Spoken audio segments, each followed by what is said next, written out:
Hi, I'm Genevieve. I'm a pole dance instructor and burlesque performer from Cape Town.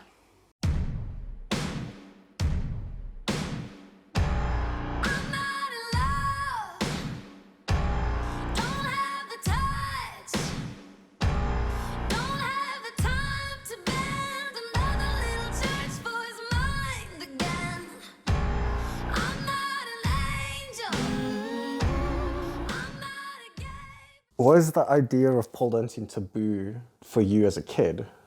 Weirdly enough, no. No, I don't think. We grew up in a pretty open-minded family. My dad definitely always sort of pushed us to question stuff, not just take stuff as what we were told. Obviously, that didn't work out so well for him sometimes as a parent, but because we'd question stuff he said as well. But he's always kind of questioned the norms and expected us to do the same. So I don't know why, but I've always been curious about pole as opposed to considered it something taboo. And when was the moment you had that separation between pole being in a strip club and pole being maybe, I don't know, in the home or empowering? I suppose because my first actual interaction with pole, other than maybe just the background noise of what people would say, was in seeing a dancer called Felix Kane on YouTube. And she's a very well-known pole dancer from Australia. And after seeing her perform and compete online, I don't think my perception could ever be just what it was in a strip club. It was always going to be broader. And then my next experience of it was to learn from an ex-stripper and feel what it felt like to feel good moving in my body. So that was always more my association than the strip club element. How did you decide, or when did you decide that you wanted to start a business with teaching pole dancing? I have this weird thing that I do in my life where I don't feel like I don't really ever make I'm not like, okay, cool, this is what I'm doing. Things kind of just flow into being that way. I used to think that it meant that I wasn't very decisive, but I now believe that it's just because I do what I'm drawn to, and that's how it happens. But I do distinctly remember learning to pole dance with the ex-stripper who taught me, and being one day just going home to my mom and being I want to teach people how to dance. If I could do this for a living, I would be so happy.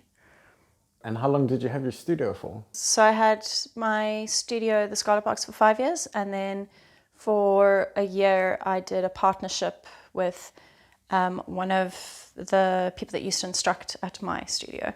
And then we decided to close down that business, and I went to go teach at Siren Studios, which is where I teach now. You've recently done some online performances. Can you tell me about that? Yeah, so I've been fortunate enough to be a part of 3 locally produced online shows. So the first one was Quarantees, which was live on Instagram, which was very interesting to perform live to a phone instead of an actual audience. And then the second one was called Scanty Floss, which was properly recorded with 2 cameramen and everything, which was also, again, interesting. And that was broadcast via Quicket. So they had you actually bought proper tickets, and yeah, it really was beautifully done, very, very professional. And then the next one is Lockdown Express. Where was the Scanty Floss filmed? Where did you do the performance, at least? So we filmed in a house in Stellenbosch with a beautiful big red wall. So it was really nice to perform against. And also kept it consistent between performers, which is the other thing that's quite difficult with the online performances, because a lot of the time we're performing in our lounge or somewhere in our homes. So the stage is different for every performer in the act or the show. So it's difficult to make it consistent. And the third one? So the third one is the Lockdown Express with Black Orchid Burlesque, and that is only on the 11th. So I filmed that this morning before. So that's a pre-recorded one where we actually get to edit our videos and everything. So it's been quite interesting because each online show has been quite different in terms of what's been required of me.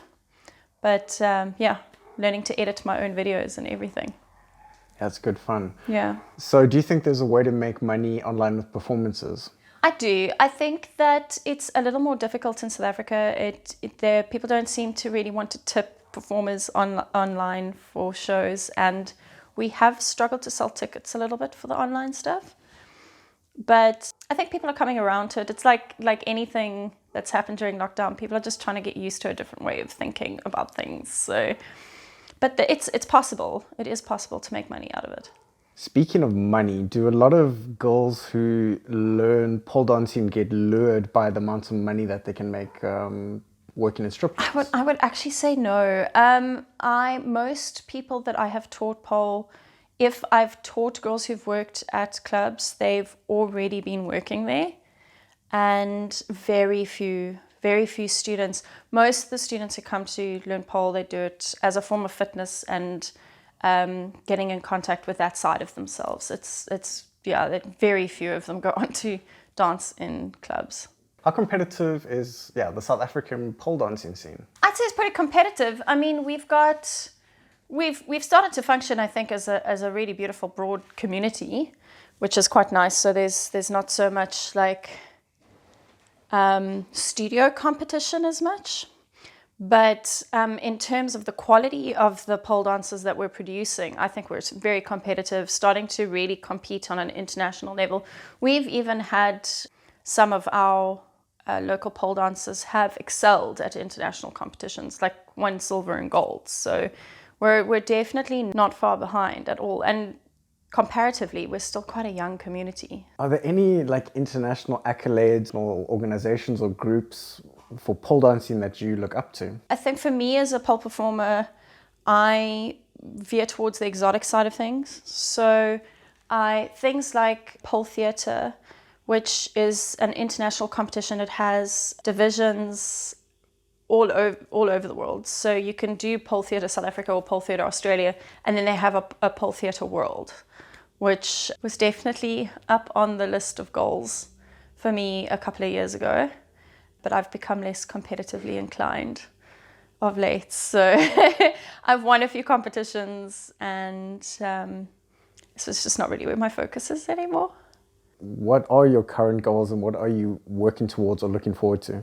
So my goals now are to get my online teaching as business running as smoothly as possible. So I've branched into things like a Patreon account and all those sort of things. So I've got online tutorials, and I really want to be able to teach as many people as possible, but also be realistic about what my body is capable of doing and not overextending it, so that I can still focus on things like performing and the passion part of teaching. Because I find when I have to teach too much, I lose a little bit of that passion. It becomes more of a job. But goals definitely to get the online stuff running as smoothly and effectively as possible. Do you have a message to yourself in the future? Message to myself in the future: to remember to still have fun. Just play. Remember to play. Don't take yourself so seriously. I'm not always good at that. What would you say to people who want to get into pole dancing? I would say if you want to do it, do it. Don't listen to anybody else. It's definitely worth it, and you'll discover sides of yourself that you never even knew existed. So what were some of the challenges that you encountered getting into pole dancing, and were you conflicted why you were doing it? Was it for money? Was it for... So I think it's been an interesting journey, especially the last sort of year for me, because I've just become a hell of a lot more self-aware. And I definitely say initially some of my motivation was definitely attention, and not necessarily good attention. But even the worst motivation can get you to the right point.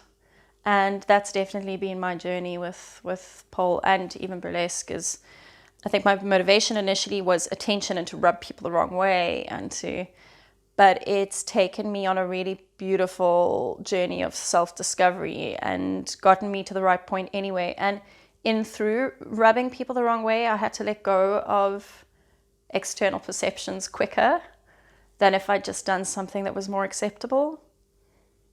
So, and I think that was very freeing. A lot of people are addicted to attention, especially social media, even just sharing your food or your babe. What was the point when you clicked and you decided, oh, this is a bit not so healthy? I think when I started to realize that I didn't connect with what I was posting anymore. And I felt like most of what I was doing was the pressure to keep maintaining my image. I think that's when I was like, oh, I don't want to do this anymore. And I had to really spend some proper time, like checking in to see if I really wanted to still dance even. Because I wasn't sure if my motivation was so tainted that it wasn't really my passion. It was just that I wanted the attention. Thankfully, I came to the conclusion that it is my passion, but I still find myself getting caught up in the social media thing. I actually have one of those apps that limits my use. Yeah, because I can't do it myself. So I have time limits on my use of Instagram and everything. Because it's a massive buzz every time you get another like. And just that external approval. But I've gotten a lot better at giving it to myself, so it's okay. That's interesting. Have you looked into that whole dopamine? Yeah, I mean, it's crazy. I mean, it's 100% built so that we get addicted. But it can also be a really incredible tool. If you learn how to manage it and you make sure that you stay connected to yourself, it's an incredible tool. So yeah, it's even interesting to see just how when my focus shifted to see who I interact with and who interacts with me now compared to before. You obviously taught a lot of people. What were some of the biggest transformations you saw? I think it's just a general transformation, and it happens pretty much with every single person that I teach. I'm very, very lucky that way. It's a very rewarding job. And that you start off with someone who's just curious about themselves, but open to like sort of learning. Sometimes not all that open. Like I'll get students who come in and they're like, I just want to learn the strength stuff. I don't want to do anything sexy. And one of my students actually who came in like that has won second place in exotic competitions now.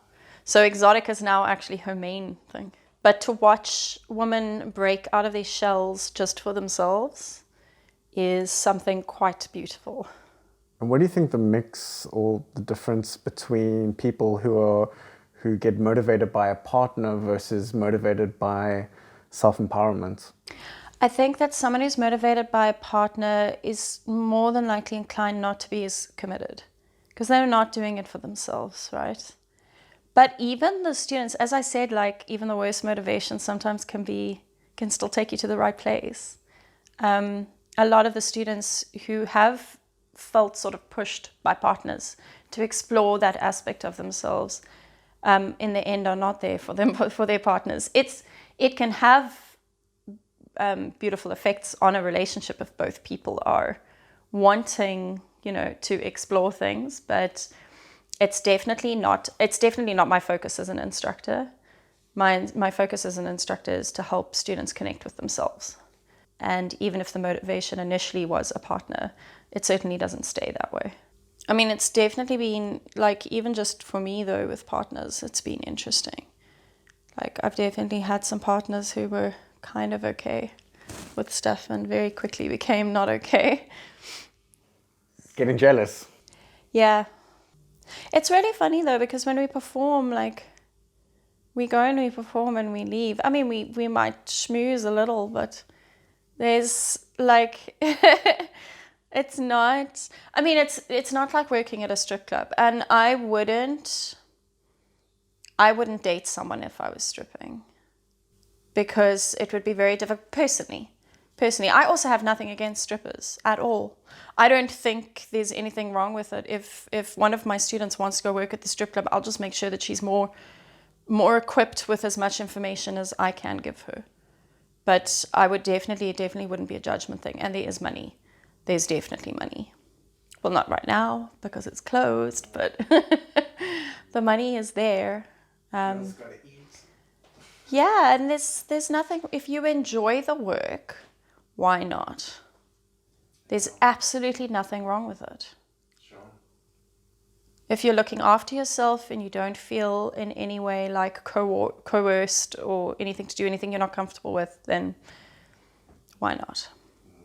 I saw what this, I think they're in Texas, the strip club, what they were doing is, so they got a drive-through now. Yes, they did a drive-through. I saw it. One of the performers, she's called Stripper Writer, I think, on Instagram. I follow her quite closely, and she was one of the girls that danced. So. Yeah, that's cool shit. But this is the thing, though, is it's such a different culture over there in terms of like, I mean, there's still the criticism and there's still the judgment, but the support, there's a lot of financial support for women who are embracing their sensuality and sexuality overseas, that women in South Africa, it's still viewed as very dirty. Yeah. It's really difficult. I mean, like things like OnlyFans and everything. There are girls making so much money overseas from sharing photos. And when you do that here, there's still so much criticism. But like, if the girls are comfortable with doing it and people want to pay for the photos, then what does it matter? If both parties taking part are doing it out of choice. What are the negatives of being in this industry? I mean, obviously there's external judgment like that. I mean, for a long time, my mom would tell people that I was a dancer. She'd never told them what type of dancing I did. My parents to this day have still never attended any of my performances. And they're pretty open-minded people. So there's definitely still some judgment. But I think you kind of get used to that. As I said, it makes you get to a point where you're doing it for yourself faster. So, which is a lesson I think everyone needs to learn at some point in their lives. But I think other than that, downside would be that I'm tired quite a lot because I exercise all the time. But I don't know. Poor me.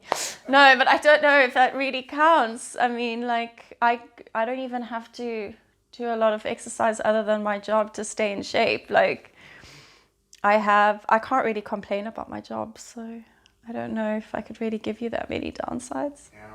So what do you think the future of the industry is, and how's it going to move forward, and are there any new exciting things happening? So I think that I'm kind of unsure with the whole lockdown thing. It's really thrown some spanners but also new opportunities our way. I don't think South African industry was very focused on the online stuff at all until lockdown hit. So not only do we now have receptive students because they've had to be in order to continue with classes, but a lot of us have also had to learn how to work with technology we've never worked with before. So I'm kind of excited to see where it takes things in terms of the industry and what individual instructors are capable of doing without having to need a studio. We're no longer tied to having to have a studio or a big studio or spend lots of money renting a large space. The opportunities have all of a sudden kind of opened up a little for us, so it's very exciting. What have been some of the moments that you've been most proud of? I think a lot of my moments I've been the most proud of have been in hindsight, because I don't think I quite realized how important they were at the time. I was actually chatting to my partner the other day and telling him that I only realized recently that I was one of the pioneers of exotic pole in South Africa. Pretty much one of the first people to teach it as a regular class in studio. So that would be a definite highlight. Opening that up as an avenue for other women as a form of expression, definitely. I also started the first burlesque company in South Africa with Diva Disaster, which is Black Orchid Burlesque. She's still running that. It's still a company that's still functioning and going. And I've won multiple pole dancing competitions. So, yeah, well, all the same competition, just a couple of years running.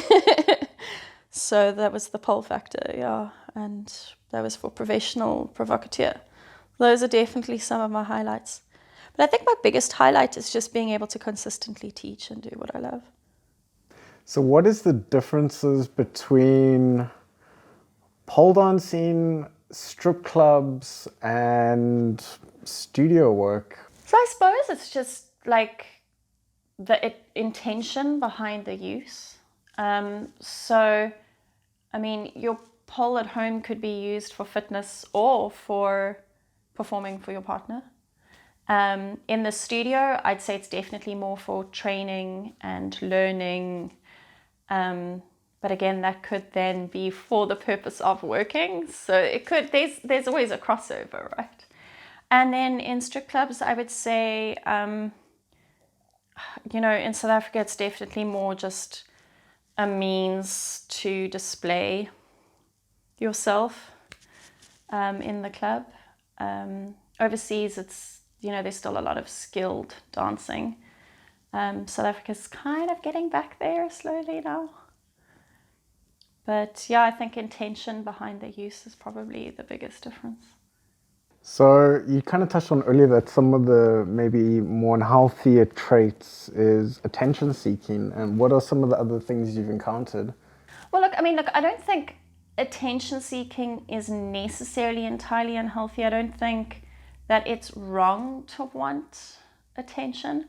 I think it's just if you're doing something that's against who you are as a person, or you're going against what actually resonates with you, it becomes a little bit dangerous.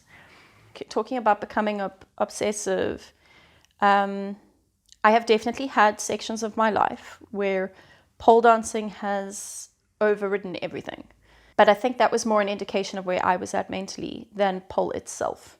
I think anything we do in life, if we're in a space where we want to be distracted, we will use that as a vehicle to be distracted. I think very seldom has anything to do with the thing we're doing and more to do with our mental space. Okay. And closing, is there anything you'd like to say, maybe to your fans, to your viewers, to your... Yeah, just stay tuned. I've got some really exciting things coming up soon, and hopefully you will be joining me on the journey.